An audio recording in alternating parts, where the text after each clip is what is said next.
Let's go. It's the Whitey Show. Whitey Show. Whitey Show.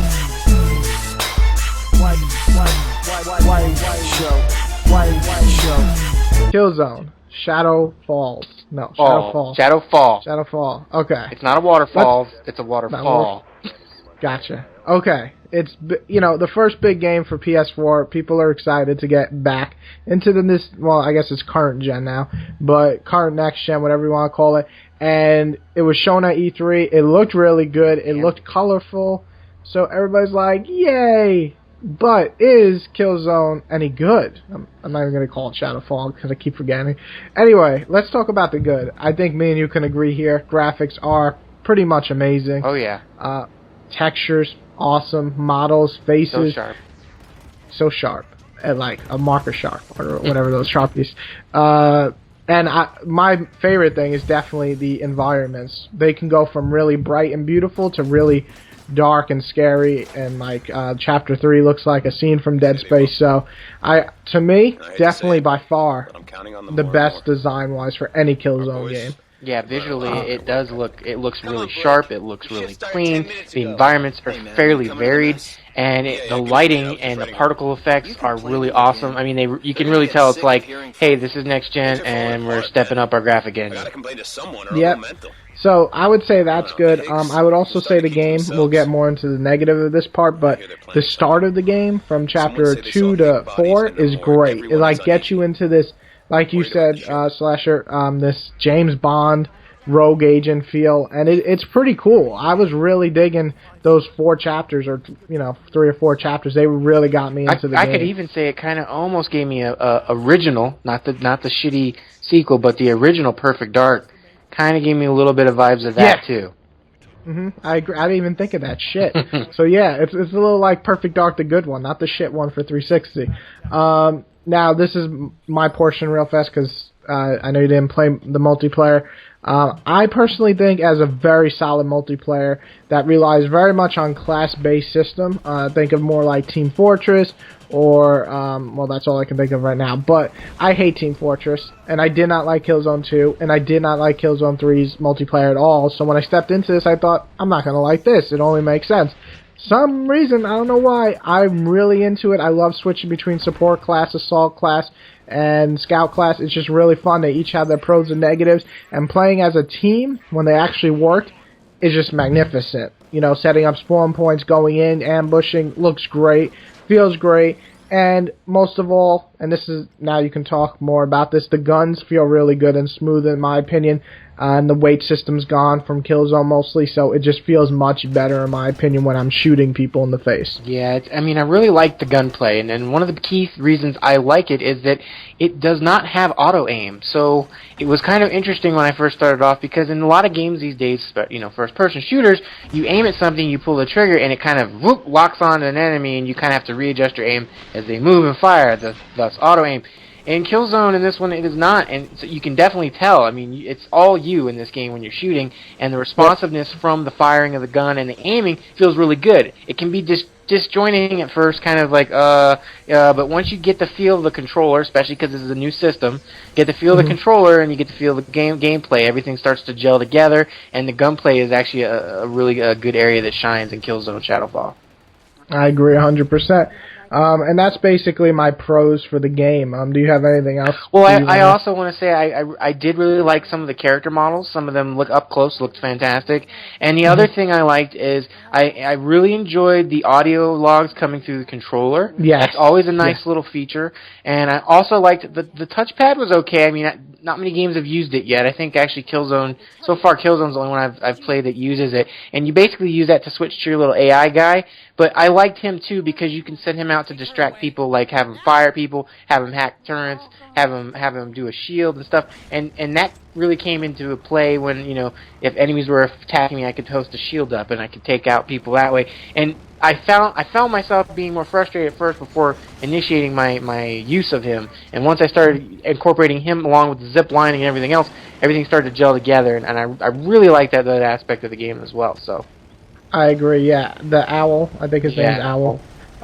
Just great feature. I mean, I didn't even see that shit coming, but anything you can use them for when you said coming to stunning, shooting an enemy, or using the zip line, I think they were all really cool things and definitely can change the battle around in like 1 second.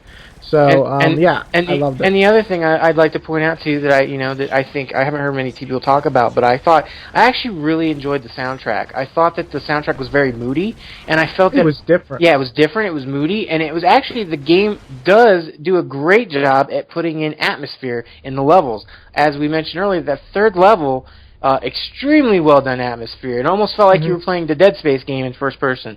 And the whole game has this really good, dark, gritty atmosphere that projects this dire situation or setting that Killzone Shadowfall is in. And so I like the soundtrack, and I think it helps bring the atmosphere along with the graphics. So that's definitely my pros for the game. Agreed. Basically, I agree with everything you said. We're going to agree here because when we get into the negatives, I think you guys are going to see where we're coming from, kind of why it shifted in the later of the game. And I'm going to just say it right here. The first negative is story and mission structure, in my opinion. After mission 4, 5, especially after 5, mission 6 and onward, they just go to shit. Yes. They go to shit, and it's just not fun anymore. It's more annoying to get through the missions. It gets boring. The enemy situations do not change, and it just becomes what we try to avoid these days, a regular run-of-the-mill shooter. Yes, I completely agree here. I mean, I came into this game not being a Killzone fan, and my initial impressions were really impressed. Definitely impressed. It was just unfortunate that by about, like you said, 5 or 6, something changed, and you started getting very extremely frustrating enemy encounters, overabundance of enemy waves, and just missions that just weren't exciting anymore. And this is kind of a little bit off that topic of the mission structure, but you're an HD game and you've got like the font size of an ant for your mission objectives and stuff. I'm on an HD TV, as we all are with this, and you can barely see that. God forbid that you could play this on a regular TV, you wouldn't be able to read it. It would look like a blurry mess. So that was one thing. I don't know why they put the font so tiny, but back to the mission gameplay style, it just starts lacking, and there's a lack of enemy types, and then they start throwing in more enemy types that are annoying, like these little spider bots, and repeatedly throwing them out. And yes, I know, folks, you could disable them with your owl thing, but they're just annoying as shit. It's a cool enemy in limitation, but when you start throwing those boxes in left and right, when you're trying to dodge other enemies, it just gets annoying. And in a later mission, you're avoiding this thing that can fire rockets at you. And then you've got this crab enemy robots firing you. And meanwhile, you're supposed to run over and pick up something and then insert it into something and shoot it and blow it up. And I'm sorry, but I'm all for multitasking, but this shit was just not fun at all. It's a pain in the ass. It's not worth it. Like, it's cool to get, that's my main thing for this gen. I love to see so much shit going on at once, but when it becomes annoying, how is that fun? It's not, and that's the problem. It's horribly done and rushed, and they just threw a bunch of shit at you at once to try to confuse you, because they hate us. That's really what it is. They hate us so much, but the thing is I just think there's just a lack of direction, I think, towards the later half of the game, and kind of overall, because they really tried to throw in multiple different gameplay aspects. Like, in one level, you're kind of doing some platforming. In another level, you're sneaking around. In another level, it's like, where do I go? Because multiple times you're trying to figure out, how do I even get to a location?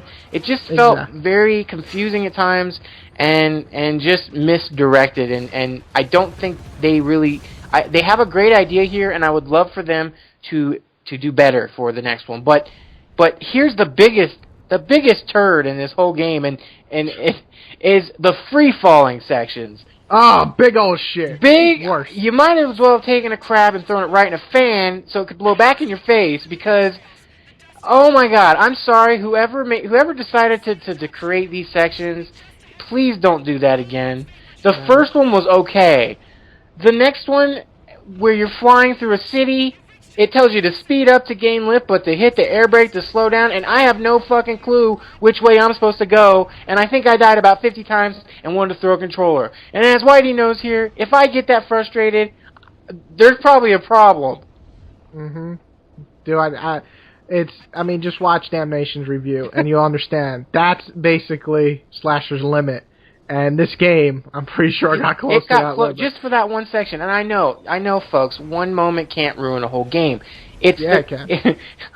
One moment can't ruin an entire game if it's been built up. But the fact that this game basically takes a nosedive either a little bit over the halfway point or 2/3 through the way, it started so strong, and there's such a big contrast from the quality of the beginning of the game to the end of the game, which then puts us right square at there could have been some redemption here if the story amounted to anything, but instead the story ends on amount of jack shit, and really is just a very disappointing end to a very disappointing end experience of this game. Yeah, I said it. It's so, you can hear my frustration talking about it, because the problem is I really wanted to like this game, and I really did, and I was like, wow, this is the first Killzone game that I've actually played and gotten into, and that was the first half of the game, and then things collapsed, and I'm frustrated because it disappoints me, because there was something building up here, and I firmly believe that due to the launch and just them having to get this done and out for the launch of the PS4, I very seriously think that affected it. So my hope is that if when they make a sequel, which I'm sure they will, that they obviously they'll have more time, they'll have more time to know what worked, what didn't work, finesse, and hopefully bring out the most coolest, baddest Killzone game ever. That's my hopes. I wanted to love it, folks. But you didn't. But I didn't, and I think we agree on that.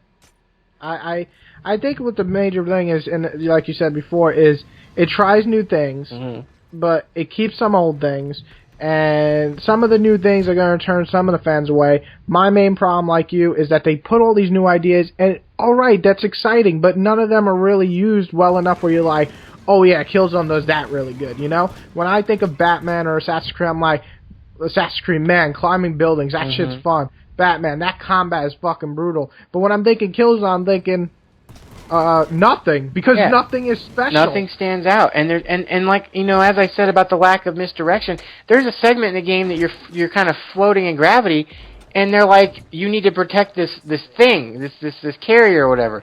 Well, first off, you're not, as far as you can tell, because normally in the game when you have a weapon, you can see it in front of you. Yeah.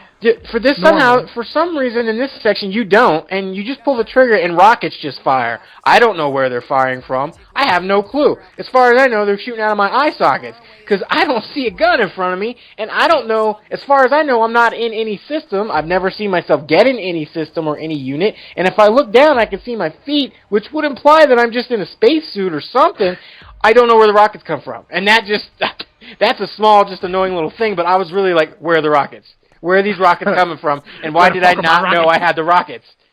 You know, God, I mean, okay, guys, seriously, I really wanted to like the game, and I did like the beginning of it, and it's a good attempt, and it's a fairly decent launch title. To me, it sounds like if you want to play strictly for multiplayer, it's an awesome package, and you should probably look at it as, hey, you get a really awesome multiplayer game, and you get a okay single-player experience when you're not playing online. That's how I would look at it from a positive perspective. Unfortunately, that's what it is. Yeah, is that it's uneven. Yeah, it's very uneven. It's very uneven, and I think it's great about this, you know, because we both aren't really huge fans of Killzone, and we both jumped into this, you know, with, you know, pretty much zero expectations of it being like a great game or anything like that. And I think it's just funny how we both really enjoyed the beginning, and then we both just freaking hate like it towards the end. Yeah. And I assume most reviewers agree with us, as I read reviews from Giant Bomb and IGN, where they say the beginning is really well done, or almost like a tease to what the game could be, or could have been. Then what it becomes. And Giant Bomb goes as far as to say the ending is worse than Killzone 3. That's pretty fucking bad. Okay, it's pretty bad. That's bad. That's really bad. Yeah. So it's unfortunate, but. It is. It's unfortunate, but it is a launch title. Yes. If you want to get into the multiplayer to kind of show off the PS4's online, I totally recommend this game. I'm enjoying the shit on it, you know, shit out of it online, not the shit. Yeah. The shit. But the Don't single shit player. On the PS4. No, he's not saying that. I'm not going to shit on the PS4, but I think it's almost the opposite of Resistance 1. When Resistance 1 was the launch title for PS3, I thought the single player was awesome. Multiplayer, did it have multiplayer? I don't remember, but I'm pretty sure it did, and I fucking hated it. So it's like the opposite. It's almost like a switcheroo, they call it. Yeah, it's a switcheroo. And if you want to get this simply to show off what the PS4 can do at launch, by all means, do it. It is pretty. My mouth dropped quite a few times. But I think not make a game, no matter how good your graphics are, they don't make the game, and this is a clear-cut case of that. No matter how good this game looks, and it looks damn good at times, really, really does. Yeah. That doesn't support the game throughout the way through. It doesn't. It falls apart, and it's a decent first attempt. But Guerrilla Games, we need to see better. We need to see you do a bit more. I agree. So I know you don't usually give review scores, so if you don't want to give a review score, would you say this is in like the realm of? I'll give a review score. I'd say. All right, give it a go for it. I'd go for it. Yeah. So I'd actually give Killzone. I'd have to say I'm going to give it a 6.5. It's got great potential. It's got great graphics and fun gunplay, but it just falls apart at the seams. It's like when you have all those great ideas and you don't have the glue to keep them together, and that's how I feel about it overall. So 6.5 for me. Understandable, and I mostly agree. If I were to break it down to two different games, single player is like maybe a 6, and multiplayer I would give like an 8. So combining that, I'm thinking about 7. So anywhere from 7 to 7.5 is my score, but I'm gonna go with 7 because the single player really it's okay in my opinion to have a bad beginning and it builds up to something great. I wasn't particularly a huge fan of Far Cry 3's beginning, but the ending and just the rest of the experience was phenomenal. This game, and same thing with Tomb Raider, this game, what the fuck happened? You don't want that shitty experience at the end. Went to reverse. You can survive through it, but yeah, you don't want that impression on you. However, I did, and I do love the multiplayer. So if you're going for a multiplayer game that you like class and strategy, and please, if you get this game on multiplayer, don't be a dick and just shoot people. There are fucking objectives online. It's really simple. They say it on the fucking screen. Please play as a team. Either way, multiplayer, great. I'm going to go as far as saying great. Single player, I'm going to go as far as saying decent at best. Decent at best.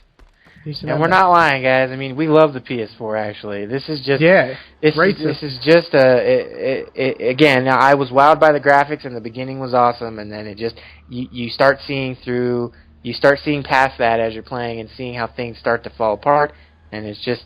It's unfortunate, but I have a hope for the future with these guys, and I think if they go this route for Shadowfall 2, if that's what they call it, or whatever they call it, and they go for this more espionage feeling, I think they could really knock it out of the park, because we don't have a lot of games like this, and I will say I really greatly appreciated the fact that its campaign wasn't like Call of Duty or Battlefield that are pretty much narrow corridor shooters for the most part. Set piece, narrow corridor shooting. Yeah, this was open world areas, hubs in some levels, multiple objectives that you could take at your own leisure, and it has some really good ideas, guys. So I'm gonna shut up now. It does. Gone on enough. Okay, yeah. And my last words: if you look, like I said, multiplayer really fun, graphic wise really great, and the beginning is really fun, but the nosedive in the single player is just a huge fuck up in my opinion, and it's a shame. It's really a shame, but it's still solid. Launch time if you're looking for something to play. A couple of months from now for multiplayer, definitely worth it. But if you're looking just for a single player game, honestly, you're gonna find more fun, in my opinion, in like Lego Marvel, maybe Assassin's Creed 4, or even Knack. Yeah. I think has a better single player in terms of just having fun. But of course, for multiplayer, this is a great game. Definitely worth checking out. Everything else, you can just kind of forget about it. But it is better than Killzone 1. That shit sucked. Yeah. Worst fucking game on the PS2 in terms of first-person shooter. Not really, but it's really, really bad. I hate that game. I don't know if you played that game. I did, but we don't talk about that anymore. Okay, let's not talk. Killzone 2 sucked too, but I'm not going to get into that. Let's just not. Let's wait for a second, son. Yeah. What? Second, son. I was like, are you? Let's wait a second, son. No, let's wait for infamous second, son. Yeah. Okay, yeah. Second son will be phenomenal. Okay, it's known. Okay, we're gonna stop talking.